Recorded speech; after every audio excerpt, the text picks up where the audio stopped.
Hello again, everybody. It is Gordon Majak here, back with another sunny summer afternoon episode of Timeless Pop, Rock, and Soul. And today, as we continue our brief journey here through that 80s soul jazz sound, I am reminded that I don't know where I have been or what I have been doing, but I had forgotten how much of this soul, jazz, R&B, whatever you want to call it, from the 80s there. I forgot how much of this stuff I just absolutely loved. I thought I had been listening to it and keeping up with it, but going back and hearing some of these songs now, I am just knocked out and forgot how much I love some of these artists and some of these albums. And today it is another one, and I am so glad I am reconnecting with this artist. Let me just show you the album cover here, and just to give you an idea about this thing that I was just saying about, sort of reconnecting with artists and music that I had lost track of, even though I have always loved this vibe. This 80s soul jazz thing is just one of my favorite. It was always one of my favorite concepts to program. It's always been one of my favorite styles to listen to. But again, I went to pull up the album artwork here for this artist, and the instant I laid eyes on this album cover, I was just sort of jolted again and reminded what an iconic album this was and what an iconic artist this was back there in the 1980s, and of course beyond that too. But this is just an iconic album cover. And the moment I saw it, I went, oh my God, that record was so huge. Remember this one? God, what a record. Anita Baker, the Rapture album. What an album that was. Just that image. They could take off her name and take off the album title, and you just see that image. That is just the whole thing right there. Anita Baker. 1986, the Rapture album. Not going to spend too much time on Anita Baker's background there. Of course, this was her second record. She had previously done another album with another group of artists that didn't really have too much success. And then eventually she gets signed to the record company here as a solo artist. And they gave her the reins to do as she saw fit back there in 1986. So she recruited an old bandmate of hers, Michael Powell, from that other album to produce this album, Rapture. And the rest is history. That voice and that dynamite passion and energy and emotion and soul and those jazzy overtones, Anita Baker could not be stopped. She was a pint-sized dynamo. So this album comes out there in March 1986. The weird thing about the song that we're doing here, and we'll get to the song in just a second. The weird thing about this song, which I had not realized, is this song that we're going to be listening to was actually the initial single off the album there in March 1986 when the album Rapture was released. But it didn't, what did they say? It got up to number 23 on the R&B chart, which is okay for sort of a newer artist like that, a non-established artist. But it didn't make any dent on the pop charts, and maybe they were getting some feedback from the radio stations or something that this wasn't the right song to go with. I'm not sure. Because then they turned around and released, of course, the iconic smash single, Sweet Love. And that was just the song that broke Anita Baker on such a huge level. That one got all the way up to number 8 on the pop chart, number 2 on the R&B chart. She followed that up with Caught Up in the Rapture, just a classic, one of my all-time favorites right there. That was a number 6 hit on the R&B charts. Same Old Love, another classic, the third single there, or fourth single, I guess, number 8 on the R&B charts. No One in the World, another flawless performance. That got up to number 5 on the R&B chart. So you see this album there in 1986 and even going well into 1987 was just a monster album for Anita Baker and put her on the map in such a big way. And of course, she followed that up She followed up those four great songs and four classic Anita Baker performances and four hits. She followed this up with her next album, Giving You the Best That I Got, and that was her biggest hit of all. And so Anita Baker was well established and well on her way to just an iconic, legendary career there, which, as we came to find out later on, it got to a certain point there with Anita Baker where she just sort of made a personal decision to cut back at first and then just sort of altogether take a extended leave of absence from the music biz to work on her family situation and raise her kids and be a wife to her husband. So Anita Baker sort of walked away there. Just such a strong time in her career. You think of those first albums. I mean, this Rapture album was just dynamite all the way through. Not a bad moment on this record. Giving You the Best I Got, her next album, another huge hit. Her third album there, Compositions, another big hit for Anita Baker with some great singles on that album. The next album after that, Rhythm of Love, more great performances on there. It looked like Anita Baker could really do no wrong there, even going into the 90s. But that's when she sort of not ended her career, but just sort of pulled back a little bit and made the decision to not work as much. And I was reminded today when I went in search of my next song here today, because there's a couple different song ideas I was sort of juggling to follow up the Stevie Wonder video from yesterday. There was a couple things I was looking at, and man, all it took was one click. I clicked on just some of these songs from the Rapture album. I was just like, oh my God, Anita Baker, man. I loved Anita Baker. And back in the day, man, this record, all those records I just mentioned were just huge. I used so much of her material programming this very concept, the soul jazz concept, any of my R&B, timeless R&B programs that I did, man. Anita Baker was always right there in the mix for my programming. Loved her, even listened to her all the time in my spare time, in my personal time. Just loved Anita Baker. And as I was sort of remembering Anita here, and I had forgotten how much I had loved her back in the day there, as I was remembering it today, I vaguely recall that one time she was coming to Seattle on a concert tour. And I want to say, I don't know, I wish I could remember the year. I just don't remember if it was the year of Giving You the Best That I Got, or maybe it was that next album, Compositions, which would have been, 1990?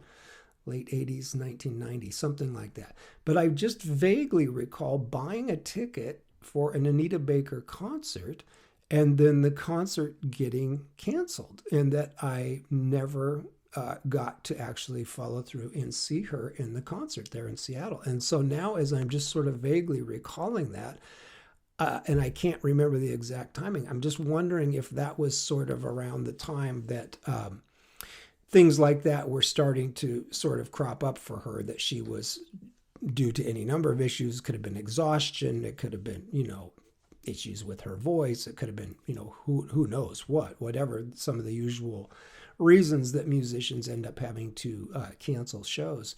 So I don't remember all the particular details, but I just do have that recall that I bought a concert ticket for her, and I was so looking forward to seeing her because, of course, she's just such a dynamic performer. And that voice, what can you say about that voice? A 1 in a million voice. Nobody sounds like Anita Baker. Nobody ever did. And, of course, every once in a while you'll run into someone that will say, oh, I don't like Anita Baker's singing. She's too jazzy. She's too up and down and all around and doing this and that. And it's like, my response to that is that I am so glad, so grateful that Anita Baker was a strong enough personality and a forceful enough personality, which she clearly is, to push back on the record labels there throughout her career, not only in the beginning when she negotiated apparently a pretty decent deal for this Rapture album and those albums that came after that, but just the idea that Anita Baker always very fiercely protected her rights as an artist and her right to call her own shots and create her music the way she wanted, even if that didn't always result in the best arrangement that the record company might have preferred.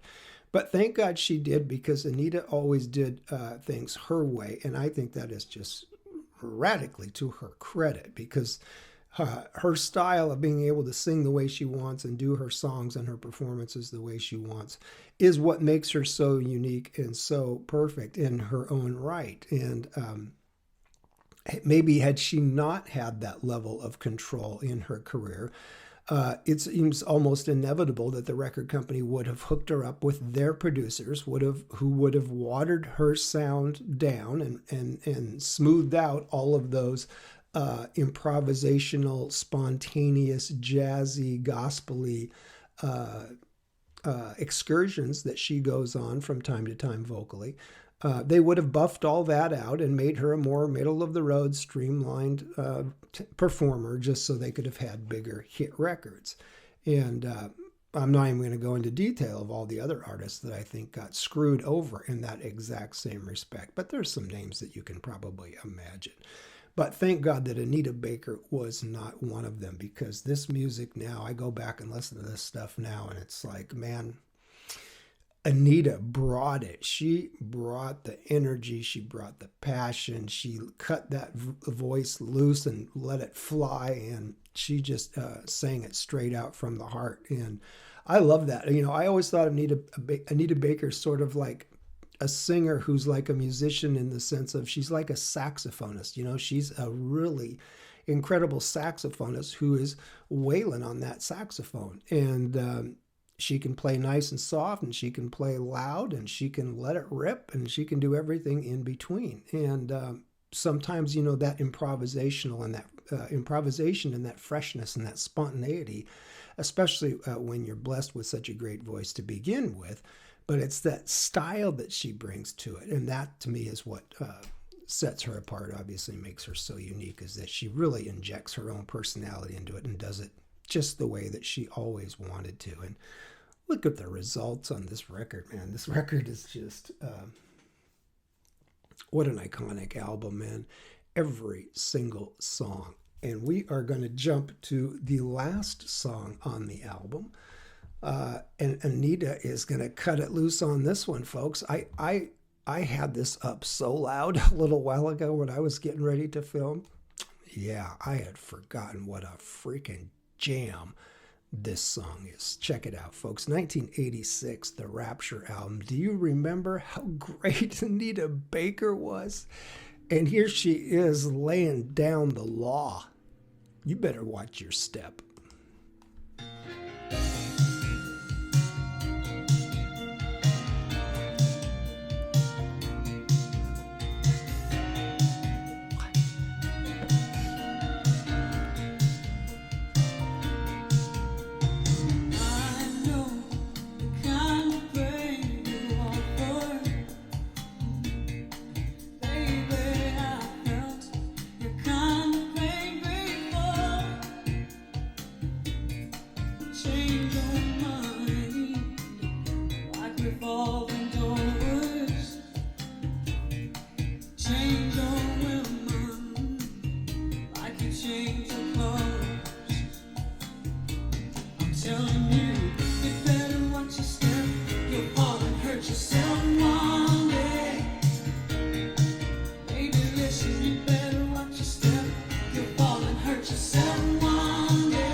I got freaking chills all over my body nonstop for like the last minute. Did you hear the way she just dialed up the intensity? She just, like, from the first verse, then the chorus. By the time she hits the second verse, she just raises it about 3/4 of a notch.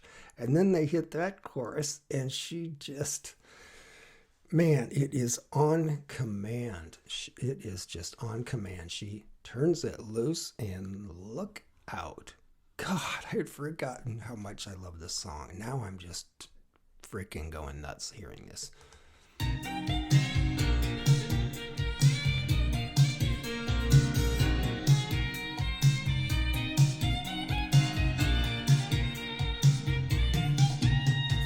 Baby, we should just forget this. Oh, baby, just throw me out of your mind. I won't stay, not while you mistreat me.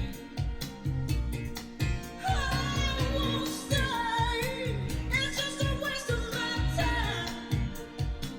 I'm telling you, you better watch your step. You hurt yourself one day. You better stop it, baby.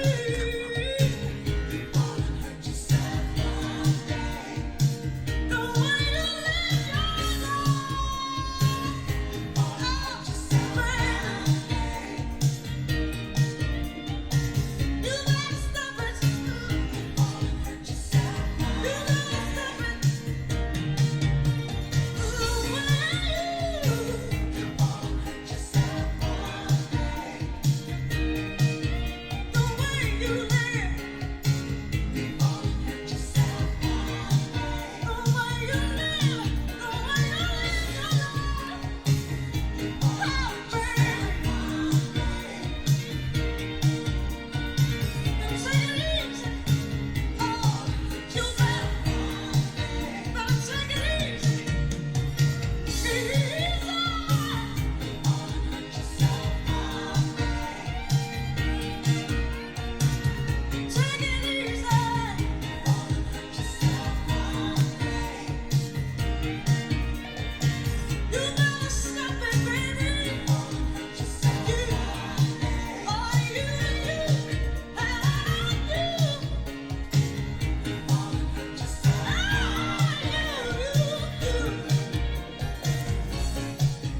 I said so bad. Hurt yourself one day.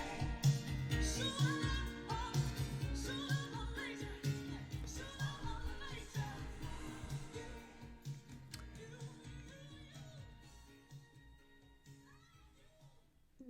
You want to know where all that strength and power comes from that Anita Baker has, that personal power and that juice that she just, you want to know where that comes from? She is just a badass, an absolute badass in capital letters, and she knows it. She knows that she can back it up. Oh my God, I had chills for like 3/4 of that song.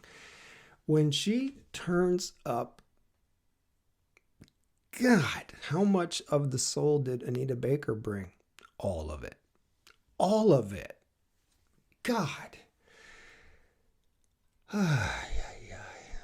That was the last song on the Rapture album. And can you imagine being back there in 1986 and you're listening to this record for the first time, and on side one you've got Sweet Love and You Bring Me Joy and Caught Up in the Rapture, and what else is on side one? Is it Been So Long? You flip it over, you get through the side two, just more nonstop incredible soul.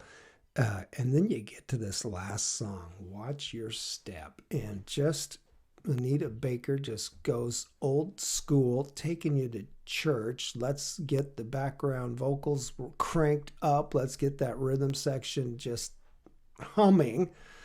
And then she's just going to come in there like she owns the damn place. And man, she does own the place. I honestly had I've been so caught up in these other artists and thinking about this other stuff, and I am so thankful to myself, I guess, that I don't know what inspired me there a few days ago or last week, whenever it was, to sort of get into this soul jazz vibe here with the Quincy Jones and the George Benson and that stuff, and then Stevie Wonder yesterday and this one. But I am just so glad that I did, because honestly, Anita Baker, it's like when she sort of checked out and walked away, I was never any less of a fan after that, but she just sort of, fell off the radar. And then, so I just sort of lost track. And I guess, I wasn't keeping up even with that older stuff, which is just terrible, because this record, as I said, and even the next three albums there just were huge for me back there in the 80s and 90s. Anita Baker. God. Easy top 10 all-time female vocalist for me. Not even a doubt, man. Not even a question. Anita Baker, Chaka Khan, Whitney Houston, Katie Lang, Amy Winehouse, Sade. There's 6 for you right there. That still leaves me 4 more spots. I'll have to think about it. But Anita Baker is hands down top 10 Hall of Fame favorite female singer. What an artist. My God. And that song, Watch Your Step, just listening to her cut it loose like that towards the end there.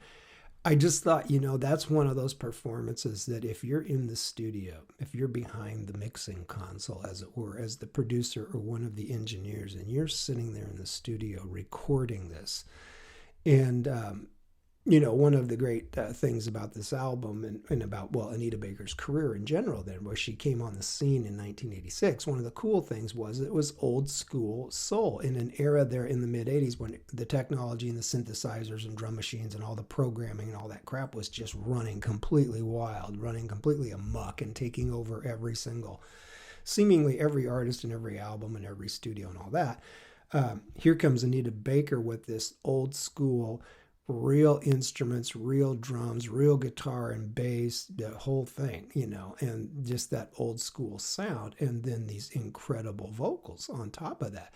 So there you are in the studio, imagine, and she's laying down the tracks on the vocal track on this song, and you're sitting there, and you've got the rhythm section, it's real, right? The music's real. These tracks were played by humans. It's got that old school charm to it. And when she starts cutting it loose there, I mean, the people in the studio had to just be looking at each other like, are you effing kidding me? I mean, I'm not sure anything could have prepared us for this record back there in 1986. But what a splash by Anita Baker.